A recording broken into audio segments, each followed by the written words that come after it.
अलीशेर आलम जी आई fitness इस वक्त हमारे साथ जुड़ चुके हैं। सीधा उनका रुख करते हुए आलम साहब, क्या देखा था आपने, क्या हुआ था, शुरुआत किसकी ओर से की गई, दंगा किसने भड़काया? नमस्कार जी, पहले तो मैं आपका धन्यवाद करना चाहता हूं जो आपने हमारी बात सुनने के लिए मौका दिया जी। आप बोलिए, सुन आ रही पा है, रहे हैं जी? आपकी आवाज आ रही है, बोलिए।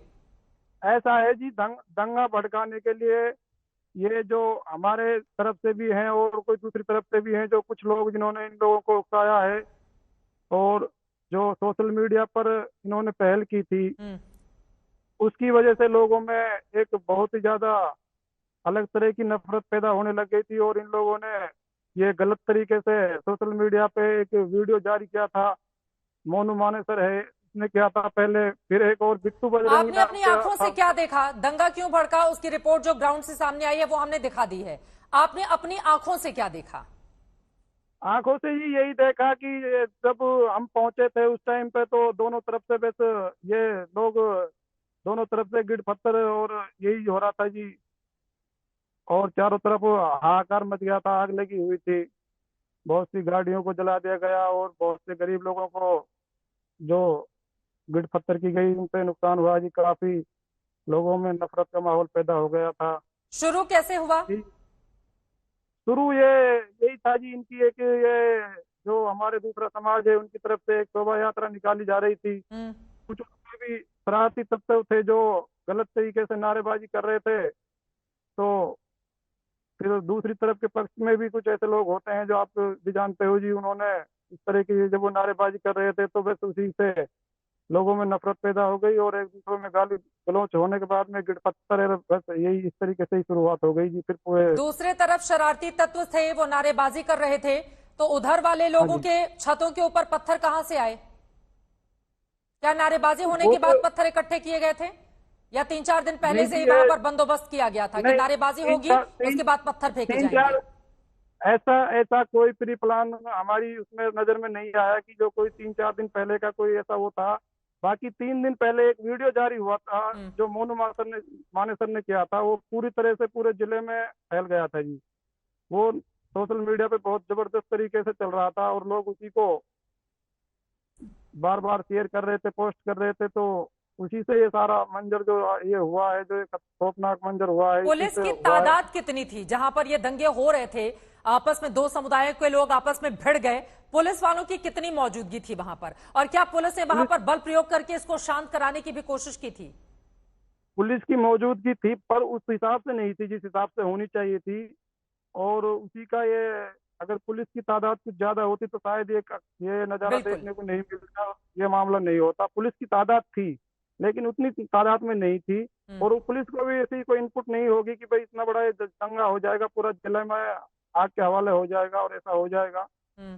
तो ये इसमें जी, ये जो सोशल मीडिया है मेन, ये इसमें इसका ये हो रहा है जो ये नफरत की जो मतलब आप आग ये बोल फैली रहे है। हैं कि सोशल मीडिया पर मोनू मानेसर का वीडियो आता है, उसके बाद दूसरा समुदाय भड़क जाता है, उसके बाद फिर यहां से नारेबाजी शुरू हो जाती है। यात्रा के दौरान पहले से पत्थर रखे गए होते हैं, फिर पत्थर बरसा दिए जाते हैं। नहीं नहीं, आप पत्थर पहले से ऐसा कोई इनपुट नहीं थी। पत्थर ये तो जी सुबह से झगड़ा चला है, 12 बजे से 1 बजे से चला है, पत्थर कब शाम तक रखे गए, चला है। मतलब आप अगर उस इलाके के हो, पत्थर कब रखे गए घरों के पत्थर भीतर? वो तस्वीरें भी दिखाइए।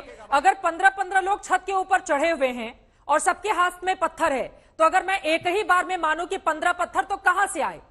किसके घरों के छत पर 15 पत्थर रखे जाते हैं जो शोभा यात्रा चल रही है उसके ऊपर ऊपर से बरसाए जाएं? फूलों को बरसते हुए तो हमने देखा है, बट इतनी बड़ी तादाद में पत्थर फेंके जाएं? आपने गाड़ियों में तलवार भी देखी होंगी, ऐसा हाँ कुछ नहीं है बिल्कुल, जी, ऐसा। हमने रिपोर्ट में दिखाई हाँ, है, बिल्कुल बिल्कुल। आपने गाड़ी में तलवार भी देखी होंगी, ऐसा कुछ नहीं है कि ये पत्थरों का। तो ऐसा है जी, किसी के घर पे काम चल रहा है, किसी ने कोई जब झगड़ा होता है तो लोग जब भी टाइम पे भी पहुंचा देते हैं पत्थरों को, संगीत ऐसा रागी हो जी, जाता है। संगीत रागी जी, नहीं चित्रा जी। लेकिन देखिए इसमें बजाय इसके कि हिंदू मुसलमान करते हुए चित्रा जी, वहां पर दंगाई थे दोनों तरफ से। जो अब तक की स्थिति, उधर के लोग इधर आरोप लगा रहे हैं, आप लोग उधर आरोप लगा रहे हैं। दंगाइयों के खिलाफ तो सख्त कार्रवाई होनी चाहिए ना, चित्रा वो जी, होती हुई नजर क्यों नहीं आ रही है? संगीत रागी जी? चित्रा जी, एक बात जानिए, एक बात बहुत साफ साफ मैं कहना चाहता हूं कि यदि मुस्लिम समाज अपने को मुस्लिम समाज के रूप में देख करके पोलराइज होगा तो हिंदू समाज अपने को हिंदू के रूप में देख करके पोलराइज जरूर होगा। कोई भी बहुसंख्यक समाज नहीं चाहता है कि वो अपने ही देश में अल्पसंख्यक बन जाए। पूरी दुनिया का ये इतिहास रहा है। और मैं इसका इसलिए उदाहरण ऐसा देख रहा हूं कि जिस प्रकार की मुस्लिम आक्रामकता इस देश में बढ़ी है, जिस प्रकार से शहरों में सरतन से जुदा के नारे लगाए जाते रहे हैं और उसको गहलोत की सरकार ने उसके खिलाफ कोई एक्शन नहीं लिया।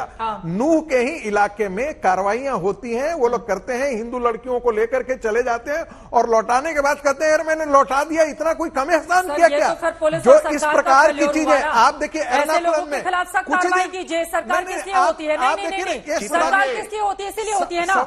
नू के जो एसपी है नरेंद्र बिजानिया, उनका मैं बयान बता देती हूँ। वो कह रहे हैं इनिशियल इनपुट था फेसबुक व्हाट्सएप से लोग इकट्ठा होकर दोनों गुट आपस में भिड़ गए। उसके आगे वो फिर बोलते हैं कि हर साल तो वहां पर शांति से यात्रा निकलती थी, मोनू मानेसर के आने की सूचना थी, फेसबुक पर वल्गर कमेंट किया गया और लेकिन उनके आने की अफवाह फैला दी गई, टेंशन बढ़ गया। ग्राउंड पर इतना ज्यादा बवाल हो जाएगा इसकी आशंका हमको नहीं थी। तो पहले ही एसपी साहब जब स्वीकार कर ले रहे हैं तब तो उन्होंने कुछ किया ही नहीं। चित्रा जी यदि सोशल मीडिया के आधार पर सब चीज चलेगा तो सोशल मीडिया में हिंदू के तरफ से और मुसलमान के तरफ से रोज गाली गलौज होती रहती है। व्यक्तिगत तौर पर हम ही लोगों को बहुत सारी गालियां पड़ती हैं और हम लोग चुपचाप उसे देख करके छोड़ देते हैं। आपके खिलाफ सुनिए, लोगों को इकट्ठा किया जा रहा है। मैं पूछ तो रहा हूं, शोभा यात्रा हिंदुओं की थी, ये 1000 मुसलमानों की भीड़ और वो भी पत्थर और बम के साथ, ये कहां से आ गए? इस पर कोई सवाल नहीं करेगा क्या? इस पर सवाल नहीं पूछेगा कि ये मानसिकता आप ही एक ही समाज के अंदर क्यों है? ये बाकी समाजों में ऐसा क्यों नहीं है? क्या कभी ताजिए पर जाकर के हिंदू पक्ष ने कभी ऐसे बम फोड़े हैं? क्या पत्थर बरसाए हैं? लाठियां बरसाई हैं? मैं पूछ रहा हूं, ऐसा नहीं होता है इस देश में, नहीं होता है, होना भी नहीं चाहिए। आदिल साहब जवाब दीजिए इनके सवालों पर।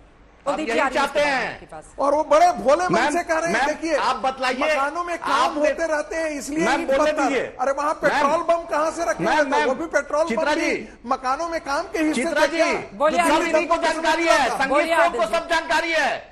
इस देश का संगीत सोम आईबी का इंचार्ज है, सब जानकारी संगीत सोम को, इन्हीं को आईबी के इंचार्ज है, ऑफिसर है। मुझे दंगों का इतिहास मालूम है और दंगों के इतिहास को मैं लाइव करता हूँ, इसलिए मैं बता रहा हूँ। लाइव जो चलाया मैं पूरी दुनिया में, चित्रा जी बोलिए पूरी दुनिया में इस्लामिक रेडिकलिज्म, इस्लामिक रेडिकलिज्म और इस्लामिक एक्सट्रीमिज्म, इस पर मैं काम करता हूँ। मेरी लिखी हुई पुस्तक है, इसलिए पढ़िए। तो आप सरकार क्या कर रही है आपकी? वो क्या आप पढ़िए, नफरत तो आप फैलाते हैं, शाम में 5 बजे से लेकर 10 बजे तक। वो तो जर्मनी में भी बम फोड़ देते हैं, वो तो ऑस्ट्रेलिया में भी बम फोड़ देते हैं। मैं यही आपसे कह रहा हूँ, मानसिकता में परिवर्तन लाइए। अरे आप ही की पार्टी की थी ना, आप ही की पार्टी जो है वो हैदराबाद में किस प्रकार के नारे लगा रही थी और असउदी ओवैसी जो है वो किस प्रकार से उनको संरक्षण दिए। ये तो आज तक पर भी मीडिया, पाकिस्तान को आप जाते हैं बिरयानी खाने ना, नवाज शरीफ के घर कौन जाता है? मैं आपसे कह रहा हूँ, सरतन से जुदा के नारे लगाने वाले लोगों के साथ आपकी पार्टी खड़ी थी या नहीं खड़ी थी? खड़ी थी या नहीं खड़ी थी?